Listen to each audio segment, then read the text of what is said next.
Students, আজকে আমি তোমাদের সাথে সিএলপিএ চ্যাপ্টার 2.1 অর্থাৎ চুক্তি আইন, যেটাকে ইংলিশে বলা হয় ল অফ কন্ট্রাক্ট, এই চ্যাপ্টারটা স্টার্ট করছি।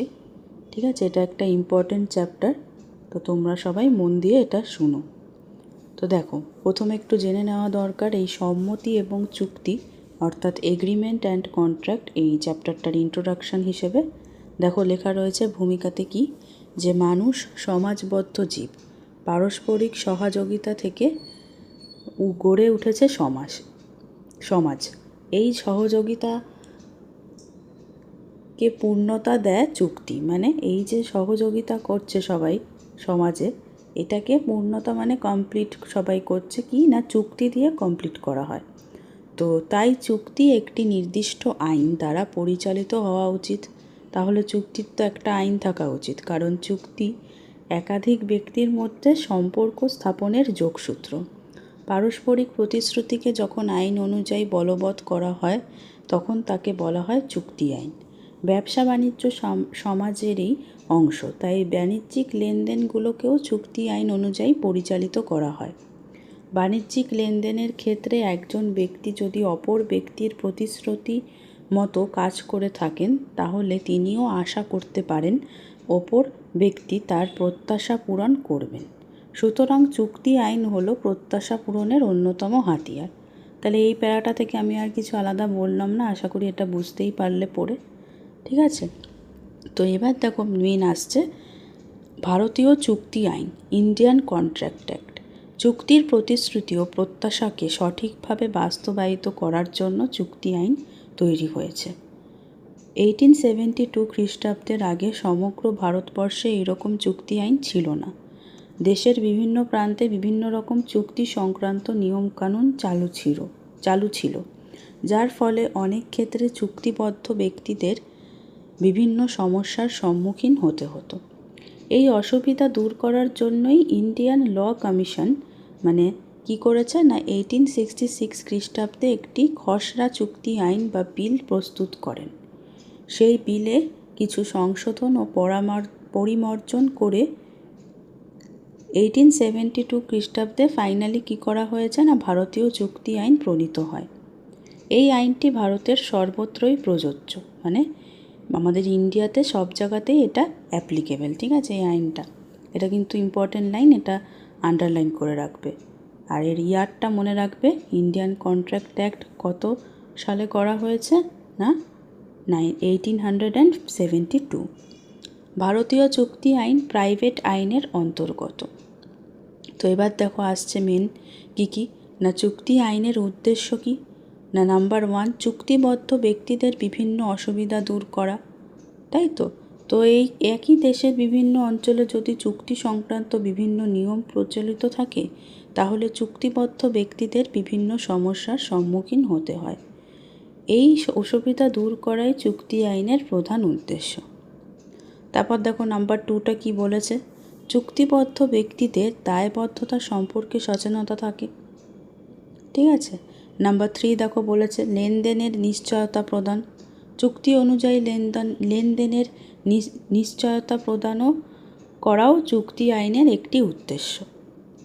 নাম্বার 4, চুক্তি পালনে ব্যর্থ হলে তার প্রতিবিধান। তো দেখো বলেছে এটা কি না, চুক্তিবদ্ধ ব্যক্তিদের মধ্যে কোনো পক্ষ যদি চুক্তি পালনে ব্যর্থ হয়, তাহলে তার প্রতিবিধান কিভাবে করা উচিত তাও চুক্তি আইন অনুযায়ী করা সম্ভব। তাহলে আমরা উদ্দেশ্যগুলো পড়লাম। এবার আসছে তোমাদের মানে আস্তে আস্তে ইম্পর্টেন্ট ঢুকছে। ঠিক আছে, সম্মতির সংজ্ঞা ও ধারণা। ঠিক আছে, এতক্ষণ চুক্তি পড়ছিলাম কন্ট্রাক্ট, এবার আসছে এগ্রিমেন্টের সংজ্ঞা আর ধারণা। তো দেখো বলেছে 2 বা ততোধিক ব্যক্তির মধ্যে পারস্পরিক কাজ করার ঐকমত্যকেই বলা হয় সম্মতি। মানে ধরো তুমি আর আজকে তোমার একটা বন্ধু বা তার বেশি জন মিলে একটা কাজ ঠিক করলে যে প্রজেক্টটা আমরা একসাথে মিলে করব, তো এটাকেই বলা হয় সম্মতি। চুক্তির অন্যতম উপাদান হলো সম্মতি। মানে কন্ট্রাক্টের অন্যতম উপাদান হলো সম্মতি। চুক্তি আইনের 2 সাবসেকশন ই নাম্বার ধারা অনুযায়ী দুটি পক্ষের মধ্যে প্রতিদানের মাধ্যমে সংগঠিত প্রতিশ্রুতি থেকে সম্মতি সৃষ্টি হয়। সম্মতিকে দুটি ভাগে ভাগ করা হয়, একটা হচ্ছে সামাজিক আর একটা হচ্ছে আইনগত সম্মতি। যেরকম দেখো উদাহরণ দিয়েছে, অমল বিমলকে খাওয়ার জন্য নিমন্ত্রণ করল।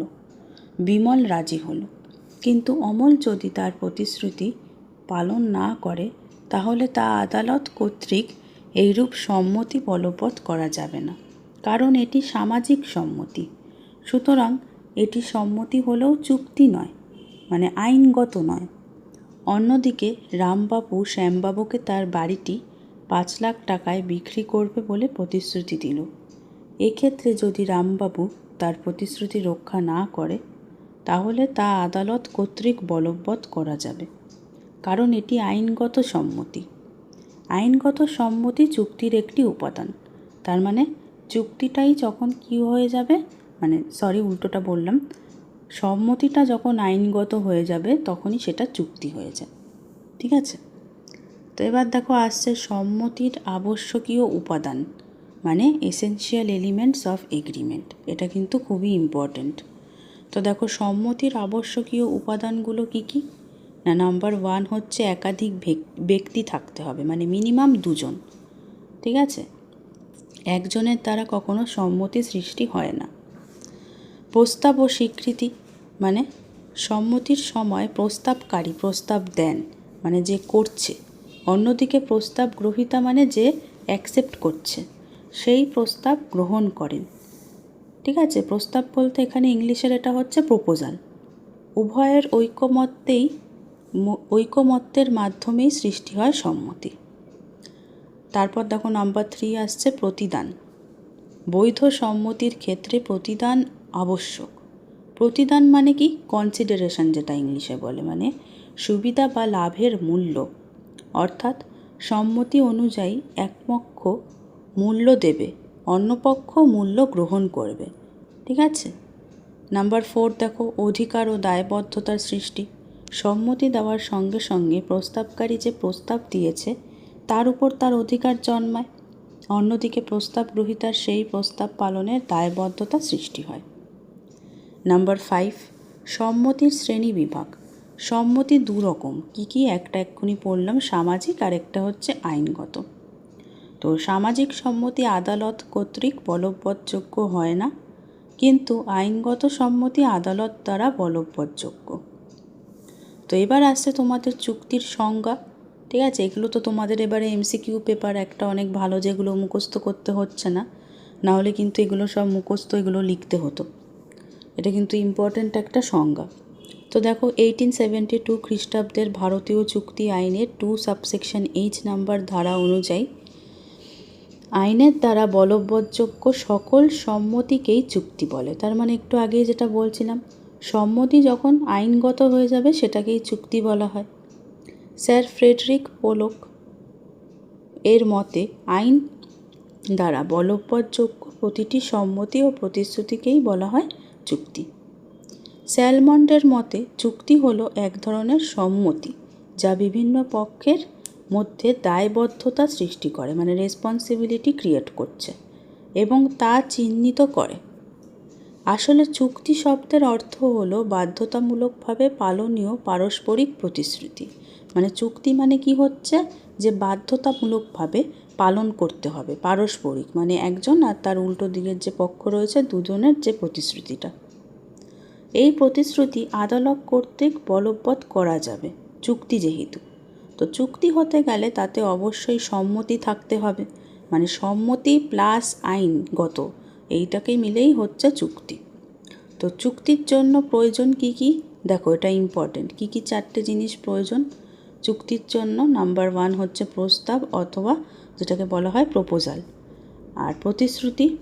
নাম্বার 3 হচ্ছে সম্মতি, মানে যেটা এগ্রিমেন্ট, আর হচ্ছে গিয়ে প্রতিদান মানে কনসিডারেশন। ঠিক আছে? আর প্রতিশ্রুতি মানে অ্যাকসেপ্টেন্স। ঠিক আছে? তো এবার দেখো উদাহরণ, কৌশিক রহিমকে তার গাড়িটি 70,000 টাকায় বিক্রির ইচ্ছা প্রকাশ করল। রহিমও এই দামে গাড়িটি কিনতে রাজি হলো। এক্ষেত্রে কৌশিকের গাড়ি বিক্রি করার ইচ্ছা প্রকাশ হলো কি না, প্রস্তাব দিল যে আমি গাড়িটা তোমাকে বিক্রি করব রহিমকে, এবং ওই দামে রহিমের রাজি হওয়াই হলো প্রতিশ্রুতি, মানে ঠিক আছে আমি অ্যাকসেপ্ট করলাম, এই দামে আমি তোমার থেকে কিনে নেব গাড়িটা। উভয়ের মধ্যে টাকা প্রদানটি হলো প্রতিদান, কনসিডারেশন। পারস্পরিক প্রতিশ্রুতির সঙ্গে প্রতিদান যুক্ত থাকার ফলে সম্মতির সৃষ্টি হয়েছে। আবার সম্মতি আইন দ্বারা বলবৎযোগ্য, তাই এটা হলো চুক্তি। এরকম বিয়েও কিন্তু একটা চুক্তি, কারণ বিয়েতে হচ্ছে নাম্বার 1 সম্মতি হচ্ছে দিতে হবে, আর নাম্বার 2 হচ্ছে সেটা আইনগত হতে হবে, না হলে সেটা চুক্তি হবে না, তাই তো?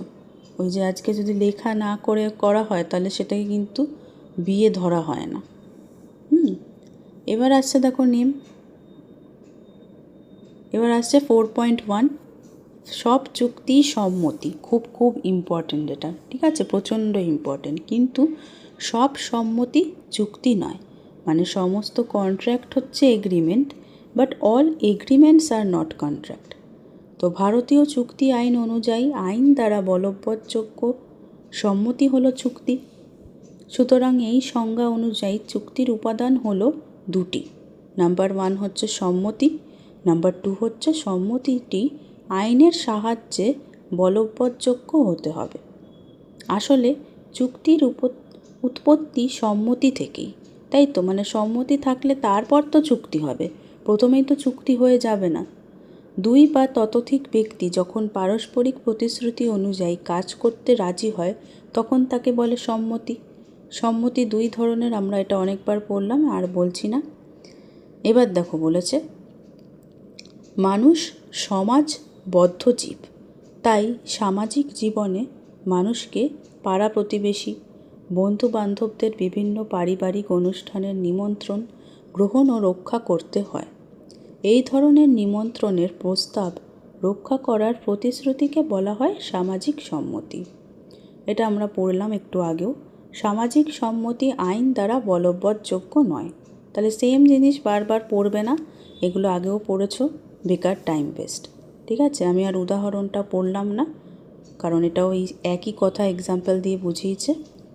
নেক্সট দেখো বলেছে যদি কোনো সম্মতির ফলে সংশ্লিষ্ট দুপক্ষের মধ্যে আইনগত বাধ্যবাধকতা সৃষ্টি হয় তখন সেই সম্মতিকে বলে আইনগত সম্মতি। তো এটার এক্সাম্পলটাও দেখে নেবে, এটা অনেকবার হয়েছে, এরকম টাইপের বলা হয়েছে, কাজেই তোমরা সেটা বুঝতে পারবে। তো এখান থেকে আমরা ফাইনালি কী জানতে পারলাম এতক্ষণ যা আলোচনা হলো তার ভিত্তিতে? দেখো, প্রস্তাব প্লাস স্বীকৃতি মানে প্রপোজাল প্লাস অ্যাকসেপ্টেন্স নিয়ে হচ্ছে সম্মতি মানে এগ্রিমেন্ট, আর সম্মতি প্লাস আইনগতভাবে বলবৎযোগ্য মানে agreement plus acceptance in the eyes of law equal to চুক্তি মানে কন্ট্রাক্ট। সেই কারণেই বলা হয় সব চুক্তি সম্মতি, কিন্তু সব সম্মতি চুক্তি নয়। হয়ে গেল। তাহলে আজকের আমি এই ভিডিওটা তোমাদের এতটুকু রাখলাম, আর এই চ্যাপ্টারের হাফটুকু আমি নেক্সট পার্টে করে দেবো। ঠিক আছে, আস্তে আস্তে আমি চেষ্টা করব সবগুলো চ্যাপ্টার যে রয়েছে তোমাদের এই সেমিস্টার 1-এ যতটুকু করানো যায় আমি করিয়ে দেবো। ঠিক আছে, আর এরপরে তোমাদের এই বইটা থাকলে শেষে যে এমসিকিউগুলো রয়েছে বা তোমাদের যে বইটা রয়েছে সেখান থেকেও এমসিকিউগুলো সলভ করবে, তাহলে তোমাদের প্র্যাকটিসটা আরও ভালোভাবে হবে। তো তোমরা যদি ভিডিওটা বুঝতে পারো তাহলে একটা লাইক করো, বন্ধুদের সাথে শেয়ার করো, আর যারা আমার চ্যানেলে নতুন এখনও অবধি সাবস্ক্রাইব করোনি তাদেরকে আমি একটু রিকোয়েস্ট করছি যে প্লিজ আমার চ্যানেলটাকে সাবস্ক্রাইব করে দিও, কারণ আজকে তোমরা আমাকে সাপোর্ট না দেখালে আমিও কিন্তু এই ভিডিওগুলো বানানোর আগ্রহটা পাবো না।